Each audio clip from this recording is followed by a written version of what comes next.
네, 시작합시다. 자, 오늘은 시의 표현 기법, 비유 쪽으로 이제 같이 보게 될 거고요. 비유를 다 할 수 있을지 모르겠네요. 일단 표현 기법은 이렇게 배울 거예요. 비유, 그다음에 상징, 비유와 상징 중학교 때 아마 단편적으로 다 배웠을 거예요. 조합만 하면 되니까 크게 문제 없을 겁니다.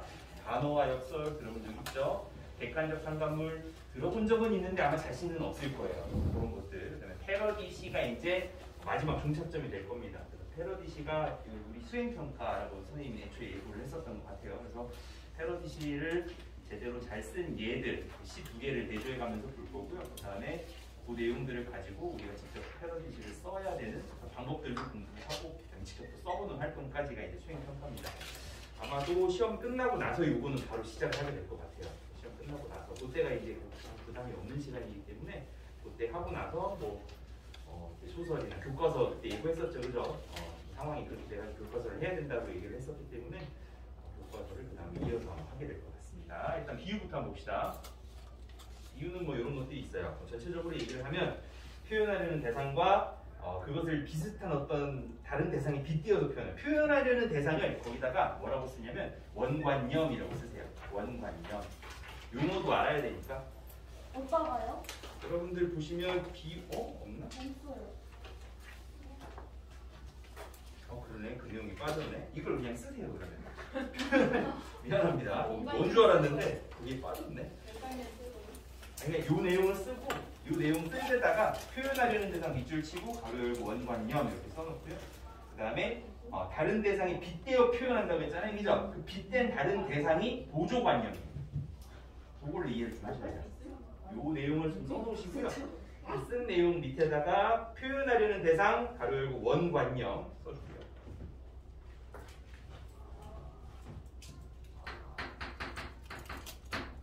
그냥 아무 데다가요? 네? 그냥 아무 데다가요? 아무 데다가 하는 이유가 아니라 저기 우리 3페이지 밑에 오른쪽 하단에 보면 시의 표현 기법 나오고 그다음에 기억 비유 나오죠, 그죠? 그 중에서 아무 데다가 그 비유 옆에다가 쓰시면 되고 빈 공간에다. 이 비유에 대한 설명이거든요. 비유에 대한 설명. 이거는 원관념이고요.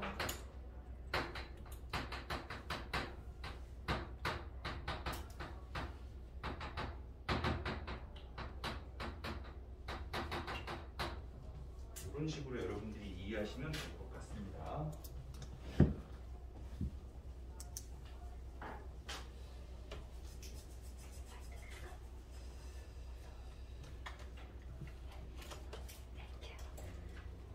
그래서 5가지 정도를 얘기를 해요. 머릿속에 아마 정리가 잘 안 돼 있고 흩어져 있을 거예요. 얘네들을 좀 모아보도록 하겠습니다. 일단 지규부터 볼게요.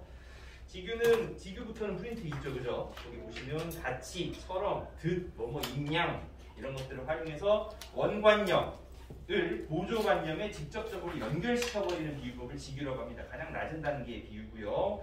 보조관념에 마치, 뭐뭐와 같은, 뭐 같이처럼, 같이처럼, 듯, 인양 뭐 이런 것들이 붙어가지고 원관념과 연결이 된다 뭐 이렇게 써있네요. 너무 따옴표를 많이 써가지고 어쨌거나 그런 내용들이 이제 그 안에 들어있습니다. 얘는 간단하게만 볼게요. 이건 딱 보면 지규인 걸 알아서 딱히 뭐 시한편까지 다 봐가면서 볼 필요는 없을 것 같고 얘를 하나 보시면 가르마 같은 눈길을 따라 라고 한 다음에 원관념 뭐라고 써놨어요? 여기다가 눈길 그리고 보조관념을 가르마 이렇게 써놨죠. 그죠? 그러니까 가르마를 얘기하고 싶은 게 아니라 원래 뭘 얘기하고 싶은 거야? 눈길. 그 눈길이 근데 어떻게 생겼어요? 고개 들어서 여기 잠깐 보세요. 이따 쓸 시간 줄게요. 눈길이 보면은 눈이 이렇게 쫙 펼쳐져 있는데 중간에 사람이 다닐 수 있게 눈 뚝방길이 가로질러서 쫙 있죠, 그죠? 그걸 딱 보면은 눈이 이렇게 머리카락처럼 쫙 자라있고 거기를 쫙 가르마 타듯이 타는 그런 모양이 연상이 될 거예요, 그죠? 그래서 원관념은 눈길이고 그 눈길을 어디에다 빗댄 거예요? 보조관념이 가르마에다 빗댄 거예요. 그래서 그렇게 이제 같은이라는 말을 통해 가지고 지규가 이루어지고 있습니다. 이상화의 빼앗긴들에도 봄은 오는가라는 시에서 이제 나오는 말이고요. 그 다음에 강목월의 나그네 이거 우리 했었죠, 그죠? 거기 보시면 구름에 달가 듯이 가는 나그네예요. 지금 여기서 진짜 말하고 싶은 건 누구예요? 쓸쓸한 나그네죠. 이 나그네를 어디다가 빗대어서 얘기하고 있어요? 구름에 달이 가는 모양을 갖다가 도치법을 써가지고 얘기를 하면서 빗대고 있죠. 원관념은 나그네고 보조관념은 구름에 달이 가는 그 모양을 보조관념이라고 하는 겁니다. 그래서 그렇게 이제 여러분들이 이해를 하시면 되겠습니다. 필기할 거 있으면 간단하게 써보세요.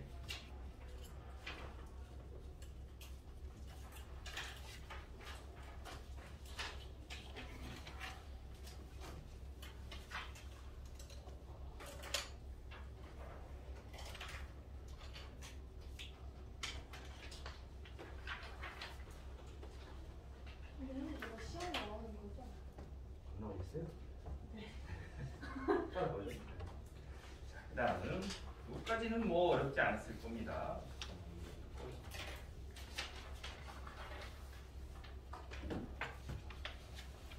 은유입니다. 은유를 보시면 은유는 이렇게 설명을 합니다. 뭐 쉽게 A는 B다. 그러니까 원관념 없이 보조관념을 그냥 얘기를 해버리고 뭐 가치라는 어떤 직접적인 연결해주는 거 없이 원관념을 바로 그냥 보조관념으로 드러내주는 거예요. 그래서 원관념과 보조관념을 간접적으로 견준다. 아까 전에 지규는 직접적으로 견주니까 지규인 거고요. 이건 은근히 견주는 거죠. 그죠? 그래서 은유라고 얘기를 합니다. 지규법과 달리 어떤 부분을 비유적으로 나타내고 있는지 나타나지 않아요. 그러니까 어떤 속성이 닮은 건지 도대체 어디가 닮은 건지 뭐뭐와 같이 뭐뭐인 듯 뭐 이런 식으로 정확히 나타내지 않기 때문에 대충 우리가 좀 찾아야 돼요. 적극적으로. 그러다 보니까 이 은유는 우리가 이해하려면 좀 높은 사고 과정을 좀 거쳐야 되거든요. 그래서 이렇게 얘기를 합니다. 지규법과 달리 어떤 부분을 비유적으로 나타내고 있는지 나타나지 않으므로 추론을 통해 그 뜻을 생각해봐야 하는 수준 높은 비유이다. 고등학교에서는 그러면 지규보다는 어떤 것들이 시험 문제 많이 나오겠어요? 은유가 좀 더 많이 나옵니다. 은유를 보시면서 이거는 깃발이라는 시를 같이 한번 읽고 나서 이 시에서 은유가 어떻게 생겼는지 이유를 이해를 하시면 웬만한 시에서 나오는 은유들은 다 이해할 수 있을 거예요. 자, 한번 읽어보세요. 개별적으로 읽고 낭송한 다음에 선생님이 보편적인 해석을 해줄게요.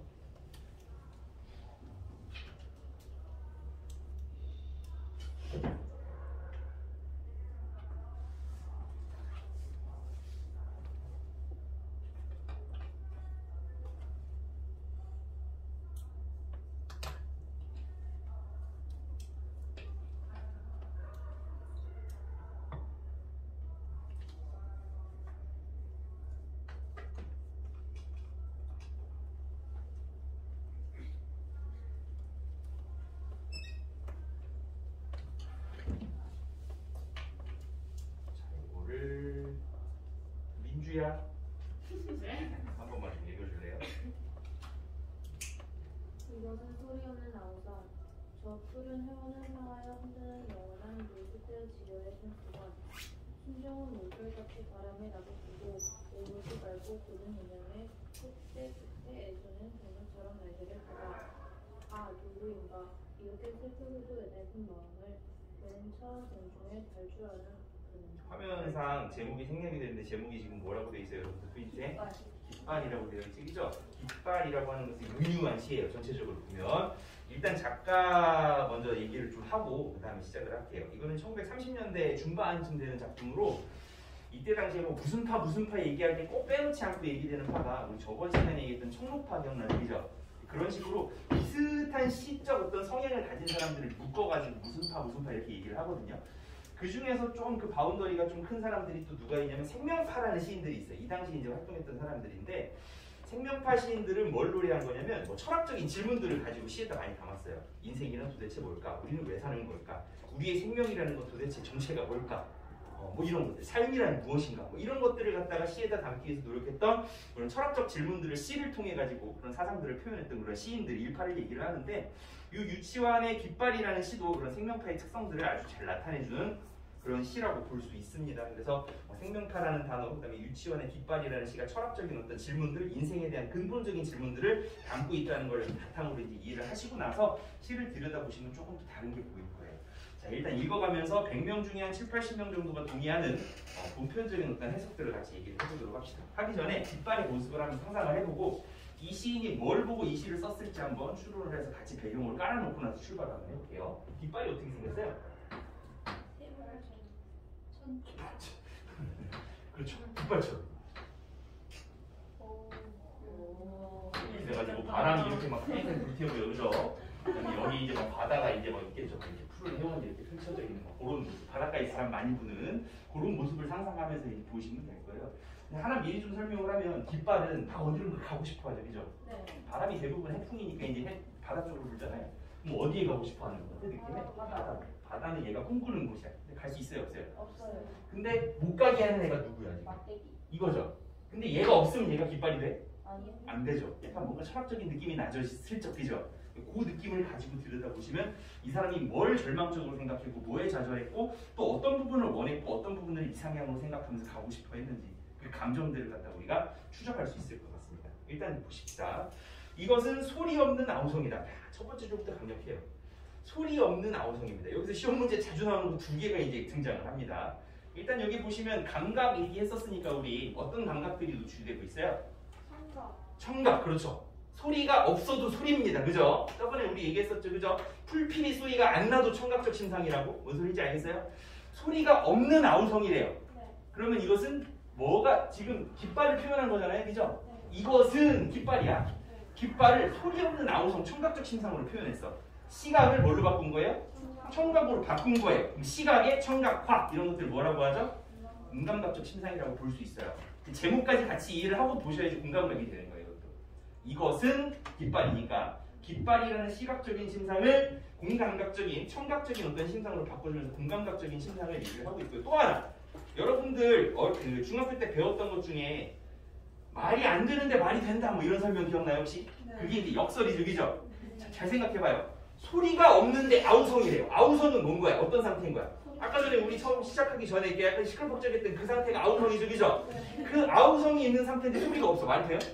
안 돼요. 안 되는데 왠지 그냥 알 것 같죠? 왠지 소리가 꺼진 무성 영화의 깃발이 펄럭인 어떤 그 장면들이 생각이 나면서 소리는 안 나는데 뭔가 치열한 어떤 소리가 느껴지는 그런 장면들이 머릿속에 떠오를 거란 말이지, 그지?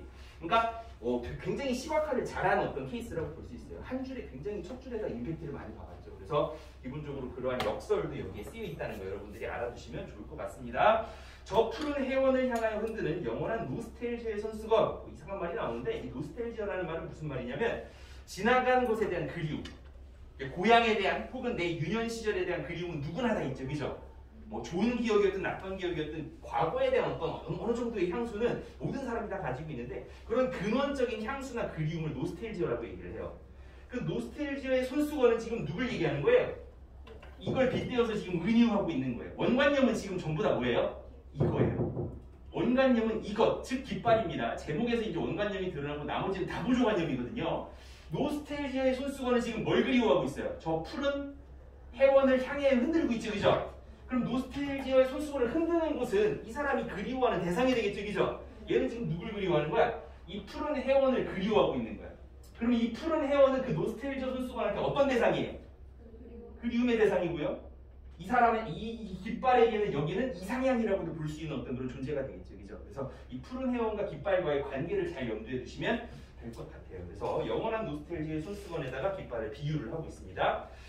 순정은 물결같이 바람에 나부끼고. 순정은 언제 얘기해요? 둘이 사랑할 때 순정이라고 잘 안 하죠, 그죠? 언제 얘기하냐면 한쪽이 한쪽을 일방적으로 사랑하는 짝사랑의 관계일 때 순정이라는 말을 많이 얘기를 합니다. 여기까지 이해해요? 순수한 사랑이죠, 그죠? 굉장히 순수해요. 이 순정이라는 건 누굴 얘기하냐면 뒤를 보면 알 수 있어요. 뭐같이 나부낀대요? 물결같이 나부낀대요. 물결같이 이거 자체는 지규죠. 가치가 쓰였으니까. 그런데 물결같이 바람에 나부끼는 순정이에요. 그 순정은 뭘 의미하는 거예요? 깃발을 의미하고 있어요. 다 깃발이에요, 여기서는 원관념이. 그래서 순정도 보조관념이고요. 짝사랑이라는 얘기 또 기억을 하시면 될 것 같습니다. 오로지 맑고 굳은 이념의 표대 끝에 애수는 백로처럼 날개를 펴다. 자, 맑고 굳은 이념의 표대. 아까 전에 이거 설명했었죠? 이거는 깃발일 수 있는 존재의 근원이기도 해요. 이게 없으면 깃발이 아니야. 바람에 날아가겠죠, 비닐봉지처럼, 그죠? 이게 있어야 깃발인데 역설적이게도 이게 있음으로 해가지고 얘는 푸른 해원에 갈 수 있어요, 없어요? 인간이라는 게 그렇다는 거죠. 이 사람이 그걸 깨달은 거야. 우리는 영원한 어떤 이상향, 뭐 기독교인들에게는 천국일 테고요, 불교인들에게는 극락일 테고요, 철학자들한테는 어떤 이데의 세계일 거예요, 그죠? 그러한 이상향에 가고 싶어하고 그걸 꾸준히 추구하지만 인간이 가지고 있는 본래적인 어떤 존재적인 한계, 그 존재적인 한계 때문에 인간일 수 있는 거지만 그 존재적인 한계 때문에 이상향에 도달할 수 없는 인간의 모순된 어떤 그런 철학적인 질문들을 이 깃발이라는 것에 빗대어가지고 지금 얘기를 하고 있는 거예요.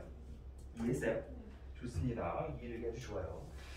자, 거기 보시면 근데 맑고 굳은 이념의 표대 끝이야. 이 맑고 굳은 이념의 표대 끝은 그런 존재라고 했어요. 역설적인 존재라고 했어요. 그리고 역설적인 존재라고 했을 때 여기에 달려있는 게 지금 뭐라고 얘기를 하냐면 애수래요. 애수. 애수의 애자는 슬플 애자야. 그러면 이게 지금 여기로 막 가려고 계속 순정을 보여주고 막 나부끼고 노스텔지아 그리워 막 하고 있는데 간 거야 못 간 거야? 얘 때문에. 이 맑고 굳은 이념의 표대 때문에 못 갔죠, 그죠? 못 간 것 때문에 얘는 지금 어때요? 지금 정서가 슬퍼지는 거예요. 좌절하고 있는 거죠, 그죠? 그 좌절한 끝에 백로처럼 날개를 펴는 모습이 바로 깃발의 또 다른 보조관념으로 들어가게 되는 겁니다. 아까 전에 얘기했던 순정도 보조관념이고요. 그 다음에 애수도 이제 깃발의 어떤 그런 그 감정이라든지 이런 것들을 같이 얘기하고 있는 보조관념이라고 보시면 되겠습니다.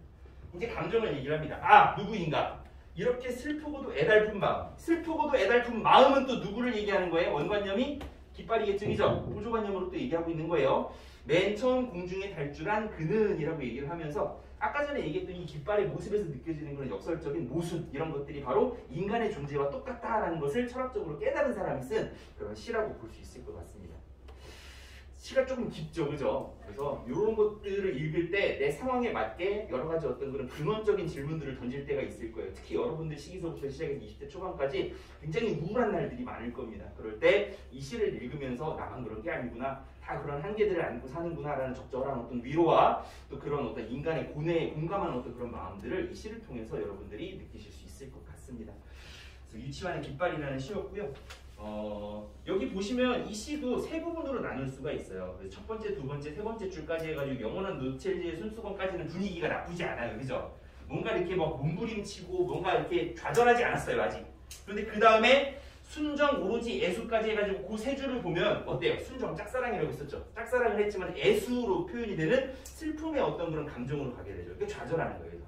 좌절하고 나서 그 좌절에 대한 질문을 마지막 세 줄에서 또 던지죠. 아, 누구인가? 이렇게 매달 줄 알았던 그는 누구인가? 라고 얘기를 하면서 그 좌절 끝에 던지는 어떤 철학적인 질문들까지 해가지고 세 부분으로 이렇게 나누어 줄 수가 있어요. 그래서 이 세 부분을 통해 가지고 시를 전체를 이해하시는데 어려움이 없을 것 같습니다. 자, 여기까지 하고요.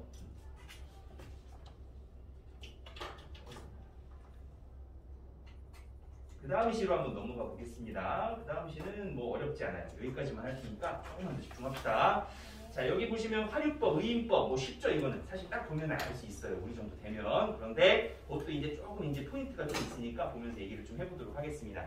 선생님이 의인법을 옆에다 놓고서 지금 뭐라고 했어요? 는이라고 안 하고 포함관계라고 얘기해놨었죠, 그죠? 그러면 의인법이 큰 거예요? 화류법이 큰 거예요? 화류법이 큰 거예요. 화류법은 살아있는 대상이 빗대는 건 전부 화류라고 얘기를 합니다. 그러니까 인간뿐만 아니라 뭐 여러 가지 어떤 뭐 생명체에 빗댄 것들도 화류라고 얘기할 수 있겠죠. 그 중에서 인간에게 빗댄 걸 우리는 뭐라고 얘기를 하는 거예요? 의인법. 명확하게 구별하자면 그래요. 명확하게 구별하자면. 그래서 의인법과 화류법은 약간 그런 관계고 서로 포함되는 관계다. 자, 무생물을 생물처럼 표현하는 비유법이 이제 화류법에 대한 설명이고요. 사람이 아닌 것을 사람처럼 표현하는 비유법, 요게 이제 의인법에 대한 설명이 됩니다. 대화를 하거나 감정을 드러내는지 여부를 통해 의인법을 구별할 수 있다라고 얘기를 했습니다. 자, 일단 풀은 우리가 시 전체를 보면서 얘기를 할 거니까 그건 놔두고 밑에 있는 피아노라는 시부터 그 일부부터 한번 보겠습니다. 그거를 한의가 한번 읽어주세요. 풀이요? 아니 전분권의 피아노 밑에 예시 2번. 피아노에 앉은 여자의 부산에서는 끊임없이 열망이 있었음을 말하고 신선한 물고기가 영화 피아노 버스 같은 물고기를 몰고 쏟아진다. 자, 여기 피아노 치는 여자의 손을 갖다가 보조관념 뭐에다가 빗대어서 얘기했어요? 물고기에다 빗대었어요. 물고기는 사람은 아니죠, 그죠? 의인법이라고 얘기하기는 어려워요. 하지만 살아있는 생명체에 빗댔으니까 이건 크게 봐서 뭐에 해당하는 거예요? 화류법에 해당합니다. 그런데 위에를 살짝 보시면 일단 설명하기 전에 풀 같은 경우는 눕기도 하고요, 웃기도 하고요, 울기도 해요. 감정을 표현합니다. 원래 감정을 표현하면 안 돼요. 일단 생명체이긴 하지만 감정을 표현할 수 있는 생명체는 아니죠, 그죠? 그런데 어쨌거나 그 감정을 표현한다는 것은 얘를 뭐에다 빗댔다는 얘기예요? 사람에게 빗댔다는 거죠. 그렇기 때문에 얘는 화류법이자 뭐예요? 의인법이라고 얘기할 수 있어요. 그래서 약간 좀 다른 부분이 있어요. 그래서 그 부분을 이 두 시를 통해 가지고 여러분들이 이해를 하시면 될 것 같습니다. 시를 일단 한번 읽어보시고요. 읽은 시를 선생님이 이따가 낭송하고 난 다음에 해석을 좀 해줄게요. 풀도 읽어요? 응? 풀도 읽어요? 지금 풀을 읽으세요. 아파요? 여기 짧은데 너무 늘렸어요. 가르쳐주고 싶어. 네. 잘했죠? 네.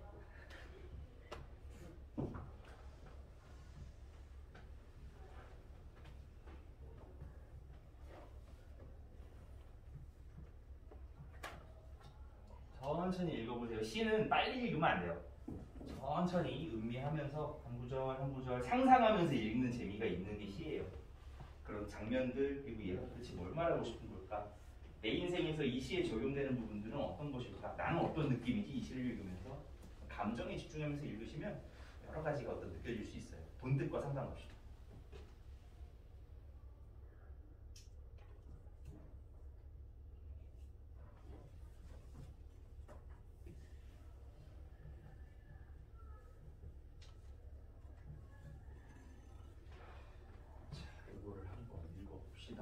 선정이가 좀 한번 읽어보세요.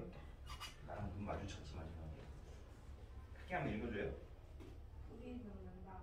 비를 몰아오는 동풍이 나긋겨 푸른 묻고 드디어 오른다. 다리 흐려서서 울다가 다시 들었다. 풀이 눕는다. 바람보다 더 빨리 눕는다. 바람보다 더 빨리 울고 바람보다 먼저 일어난다. 다리 흐리고 풀이 눕는다. 잘못까지 눕는다. 바람보다 늦게 누워도 바람보다도 먼저 일어나고 바람보다 늦게 일어도 바람보다 먼저 일어난다. 다리 흐리고 풀뿌리가 눕는다. 김수영이라는 사람에 대해서 먼저 좀 얘기를 하겠습니다. 자, 고개 들어서 여기 잠깐 보세요. 김수영이라는 사람을 떠올릴 때 많은 사람들이 이제 첫 번째 단어로 떠올리는 게 저항이에요. 저항. 이 사람은 사진도 남아있는 사진이 있는데 사진을 보면 되게 무섭게 생겼고요. 되게 심각하고요. 되게 뭔가 좀 험악하게 생겼어요. 얼굴 자체가 되게 찡그리고 있는 어떤 인상이라고 보시면 돼요. 그래서 그 사람 평생을 되게 어렵게 살았고 그 어려운 시기에 21년도에인가 태어나가지고 68년도에 죽었으니까 이 사람이 68년도 맞나? 1900년도요? 68년도 맞을 거야. 내 기억이 맞다면 68년도인가에 죽었는데 그러니까 그 기간이 사실 일제강점기에 신탁통치에 해방되고 나서 그다음에 전쟁에 그다음에 이승만 독재정권에 그다음에 박정희 쿠데타에다가 이게 다 있었던 그 인생이거든요. 어떻게 보면. 그래서 이 사람은 되게 기구하게 삽니다. 그래서 뭐 나중에 한국전쟁 때는 뭐 포로 수용소에 막 끌려가기도 해요. 그래서 막 탈출하기도 하고 그래서 막 영어 잘해가지고 또 이렇게 막 병원에서 나오기도 하고 막 그러는데 하여간 별의별 일들을 다 겪고 마지막에 이제 무슨 일이 있냐면 그 얘기를 좀 해야 될 것 같아서 이 사람한테 시적으로 가장 중요한 사건 중에 하나가 4.19예요. 4.19. 4.19가 근데 왜 일어났는지는 알아요 혹시? 4.19는 이승만 정권이 자기 정권을 연장시키기 위해서 부정선거를 하죠. 그 부정선거를 한 것에 대해서 사람들이 막 쏟아져 나와가지고 거기에 대해서 항의를 하고 시위를 합니다. 전국적으로. 그 전국적인 시위 끝에 이승만 정권이 물러나고 어떤 그 다음 정권이 이제 수립이 되게 되는데 그렇게 되고 나서 1년 뒤에 4.19 때문에 이제 어떻게 보면 민족적 자긍심이 막 여기까지 있었어요. 우리 옛날에 촛불 시위 같은 거 여러분들 기억 잘 안 나겠지만 그 박근혜 정권 때 촛불 시위 하고 나서 막 사람들이 막 자긍심에 가득 찼었잖아요. 그죠? 그 뒤에 일은 어떻게 됐던지 간에.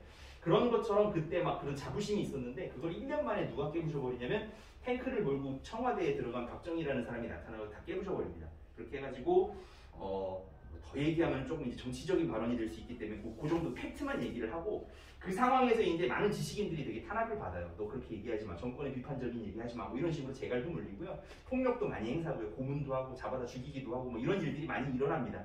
그런 상황에서 김수영은 끝까지 저항했어요. 끝까지 너 그렇게 하면 안 돼. 죽기 바로 직전에 쓴 시가 바로 여러분들이 읽은 이 풀이라는 시예요.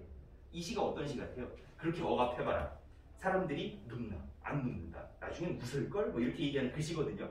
그렇게 얘기를 했을 때 이 사람이 굉장히 어떤 저항적인 측면이 있다라고 얘기하는 게 어떤 맥락인지 여러분들이 알 수 있을 것 같아요. 그리고 이 시를 쓰고 나서 의문의 교통사고를 당해서 죽어요. 그래서 어떤 사람들은 그게 뭐 자연스러운 교통사고가 아니었다. 그러니까 길 가다가 버스에 치여 죽거든요. 그래서 그런 일들이 좀 많이 있었어요. 생각보다 정권에 비판적인 사람들이 막 그런 식으로 교통사고나 뭐 이런 것들로 막 갑작스럽게 죽는 일들이 많았기 때문에 뭐 확인할 수는 없지만 그런 일들이 아니겠느냐라고 추측하는 사람들이 있을 정도로 마지막에 비극적으로 이제 생을 마감하는 그런 사람이라고 보여집니다. 그리고 뒤에 다루게 될 신동엽과도 굉장히 친분이 좀 있어요. 그래서 시의 결이 약간 좀 비슷합니다. 4.19라든지 뭐 이런 것들을 기반으로 한 그런 세대이기 때문에 거기에 대한 충격 그리고 거기서 느낀 어떤 여러 가지 어떤 긍정적인 마음들을 품고 미래에 대한 희망을 얘기하기 위한 어떤 그런 시로서 풀이라는 시를 여러분들이 이해하시면 될 것 같습니다. 자, 읽어가면서 얘기를 조금 해보도록 할게요. 풀이 눕는다라고 얘기합니다. 자, 전통적으로 풀은 어떤 뜻으로 많이 쓰이냐면 민초라는 얘기 들어본 적 있죠? 민트 초코 말고요. 민초가 뭐예요? 백성 민자에다가 풀초자를 써요. 그래서 모든 백성들 이렇게 땅에서 살아가고 그 왕의 어떤 다스림을 받으면서 살아가는 모든 백성들을 통칭하는 어떤 그런 비유로서 중국에서부터 우리나라 동아시아 문화권에서는 굉장히 많이 쓰는 비유거든요. 그걸 생각하고 보시면 뭘 얘기하는지 알 수 있을 거예요. 그래서 백성, 그 당시에는 백성이 아니라 민중이겠죠, 그죠? 그 민중들을 상징하는 어떤 은유라고 보시면 됩니다. 풀이 눕는다. 일단 눕는데요. 눕는다라는 건 긍정적인 단어예요, 부정적인 단어예요? 풀이 누우면 죽는 거죠, 그죠? 잘못하면. 그렇기 때문에 풀이 눕는 게 좋을 리는 없어요. 누워서 쉬니까 좋다, 이게 아니거든요, 그죠? 그렇기 때문에 일단 부정적인 상황이 있다는 건 일단 알겠어요. 그 다음 비를 몰아오는 동풍에 나부끼고 있어요. 자, 비와 동풍, 이거는 긍정적인 이미지일까요, 부정적인 이미지일까요? 얘네들은 풀을 눕게 하는 존재들이죠, 그죠? 풀을 부정적인 상황에 처하게 하는 그런 시어들이기 때문에 얘네들도 부정적인 어떤 시어들이 되겠죠. 이 부정적인 시어들이 나타내는 건 뭘까요, 그럼? 이 사람의 인생을 쫙 보세요. 전기적인 관점에서 한번 표현론적 관점에서 이해를 해봅시다. 풀을 눕게 하는 것. 외세의 지배일 수도 있고, 일제강점기 때도 살았었으니까. 그 다음에 신탁통치 시대에는 외세의 간섭으로 인해 분단대적이죠. 그런 외세의 어떤 개입이나 어떤 식민 지배 현실을 갖다 얘기할 수도 있고요. 전쟁 상황을 빗대면 전쟁이나 폭력 같은 어떤 그런 것들이 비나 동풍이 될 수도 있고요. 독재 정권, 부정선거를 저지른 독재 정권이 이런 비나 동풍이 될 수도 있고요. 마지막에 군사 쿠데타를 일으켜가지고 지식인들이 입을 막아버린 그 세력이 바로 이 비와 동풍이 될 수도 있겠죠, 그죠? 그러니까 작가론적 관점, 즉 표현론적 관점으로 봤을 때 풍부한 해석이 가능한 사람이 이 사람이에요, 어떻게 보면. 자, 그 다음 보겠습니다. 풀은 눕고 드디어 얻다예요, 얻다. 얻에 동그라미를 쳐보세요. 날이 흐려서 더 울다가 다시 누웠다. 지금 상황이 어때요? 부정적인 것 같아요? 긍정적인 것 같아요? 굉장히 심각해지고 부정적이어지고 계속 점층적으로 지금 나빠지고 있죠, 그죠? 그 나빠지는 상황에서 자꾸 풀은 자꾸 눕고 웁니다. 굉장히 수동적이에요. 바람이 불면 눕고요. 그 다음에 뭔가 동풍이 불면 그 다음에 눕습니다.